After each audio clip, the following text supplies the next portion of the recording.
నమస్తే, నేను Madhavi. Welcome to Q news. సూర్యాపేటలో కాంగ్రెస్ పార్టీ పరిస్థితి రచ్చకెక్కింది. ఒకప్పుడు హస్తం పార్టీకి గీడ తిరుగులేని పట్టు ఉండేది. కానీ ఇప్పుడు సొంత పార్టీ నాయకుల నడుమ నడుస్తున్న లొల్లితోటి పరిస్థితి ఆగమైతాంది. 2014 నుంచి చూసుకుంటే వరుసగా 3 సార్లు ఓడిపోవడానికి సొంత నేతల నడుమ ఉన్న కొట్లాటలే కారణమని కార్యకర్తలు చెబుతోండ్రు. గెలుపు దాకా వచ్చి ఒకరి కాళ్ళు ఒకరు గుంజులాటల ప్రత్యర్థులకు గెలుపును అప్పజెప్తురు. అసలు గీడ ఏం జరుగుతుందో ఇప్పుడు చూద్దాం.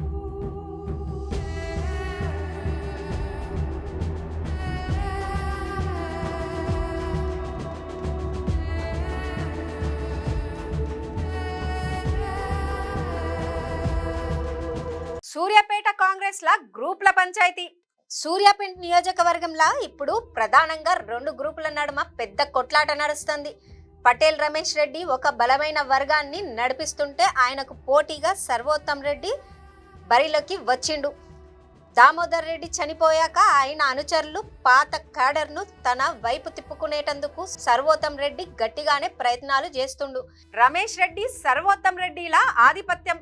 ఇంకో దిక్కు పటేల్ రమేష్ రెడ్డి కూడా ఏమాత్రం తగ్గకుండా తన వర్గాన్ని కాపాడుకుంటూ గ్రామాలలో విస్తృతంగా తిరుగుతుండు. వచ్చే ఎన్నికల్లో తనే కింగ్ అన్నట్లుగా ఇద్దరు నాయకులు ఎవరికి వారు ధీమాగా ఉన్నారు. గాంధీ భవన్ల పెద్దల దగ్గర తమదే అసలైన పట్టు అని నిరూపించుకునేందుకు ప్రయత్నాలలో పడ్డారు. గిట్లా ఈ ఇద్దరు నాయకులు ఒక్కరికొకరు ఎదురు నిలిచి కత్తులు నూరుకుంటుంటే నియోజకవర్గంలో ఎవరు ఊహించని విధంగా 3వ గ్రూపు కూడా ముందటికి వచ్చింది. అనూహ్యంగా తెర మీదకి వచ్చిన వేణారెడ్డి.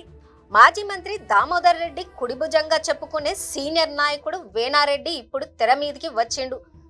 పటేల్ రమేష్ రెడ్డి సర్వోత్తం రెడ్డిలకు పెద్ద షాక్ ఇచ్చుకుంటా ఆయన కూడా రేసులోకి దిగిండు. సర్వోత్తం రెడ్డి వారసత్వ పగలు పట్టుకున్నా సరే పాత క్యాడర్లో ఉన్న బలమైన వర్గాన్ని తన దిక్కు తిప్పుకొని వేణారెడ్డి ఓ ప్రత్యేక గ్రూప్ ని తయారు చేసుకుండు. దీంతోని ఒకే పార్టీలో 3 నాయకులు 3 వేరు వ్యూహాలతోని ఎవరికి వారే సొంతంగా మీటింగ్లు పెట్టుకుంటున్నారు. గిట్లా తల ఓ దిక్కు ప్రోగ్రాంలు చేసుకోవడంతోని సామాన్య కార్యకర్తలు ఆగమాగమవుతుండ్రు. ఏ మీటింగ్కి పోతే ఏ నాయకుడికి కోపం వస్తుందో, ఎవరి ఎంట నడిస్తే భవిష్యత్తులో తమకు ఇబ్బందులు వస్తాయో తెలియక చిన్న నాయకులు తలలు పట్టుకుంటుండ్రు. హస్తం పార్టీల 3 వర్గాలుగా చీలిన కేడర్. ఈ 3 లొల్లితోని సూర్యాపేట కాంగ్రెస్ పార్టీల పెద్ద తలనొప్పి మొదలయ్యింది. ఈ 3 నాయకులకు హైదరాబాద్ లో ఉన్న పిసిసి పెద్దలు, ఢిల్లీలో ఐసిసి నాయకులతోని మంచి పరిచయాలే ఉన్నాయి. ఈ 3 కన్ను కూడా రాబోయే అసెంబ్లీ టికెట్ మీదనే ఉన్నది.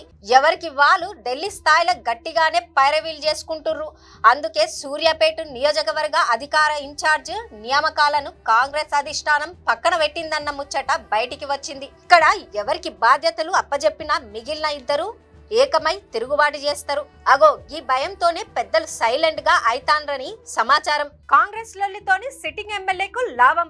పార్టీల ఎవరికి వాళ్ళే సొంత కుంపటి పెట్టుకుంటా రచ్చ చేస్తా అంటే గది ప్రతిపక్ష పార్టీ సిట్టింగ్ ఎమ్మెల్యేకు లాభంగా మారుతాంది. జగదీష్ రెడ్డి లాంటి బలమైన ప్రత్యర్థిని ఎదుర్కోవాలంటే గిసొంటి గ్రూప్ రాజకీయాలు పనికిరావని సీనియర్లు చెబుతున్నా కూడా వినేటోళ్లు లేరు. కాంగ్రెస్ పార్టీల గ్రూపులు ఎంతలా బలపడుతున్నాయో గ్రౌండ్ లెవెల్ పార్టీ గ్రాఫ్ కూడా అంతే పడిపోతుందని కేడరు బాధపడుతోంది. 10 ఏళ్ల నుంచి జగదీష్ రెడ్డి ఇక్కడ ఎమ్మెల్యేగా తనకంటూ ఒక బలమైన కోటను కట్టుకుండు. ఆయనను కూలగొట్టాలంటే కాంగ్రెస్ నాయకులు ఏకదాటి మీదికి రావాల్సిన అవసరం ఉన్నది. కానీ ఇప్పుడు నడుస్తున్న ఈ 3 ముక్కలాటలు చూస్తే అధికార పార్టీ కంటే ప్రతిపక్ష పార్టీకే ఎక్కువ లాభం జరిగేటట్లు కనిపిస్తుంది. ఈ 3 నాయకులు ఏకం కాకపోతే మట్టుకు భవిష్యత్తులో గెలుపు అసాధ్యమని చెబుతుండ్రు రాజకీయం తెలిసినోళ్ళు. మరొకసారి చేతులారా ఓడిపోవడం ఖాయమని హెచ్చరిస్తోండ్రు.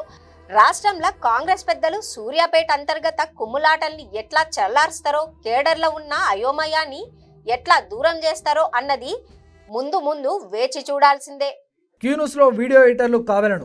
మీడియా రంగంలో మీ టాలెంట్ కు ఇది సరైన వేదిక.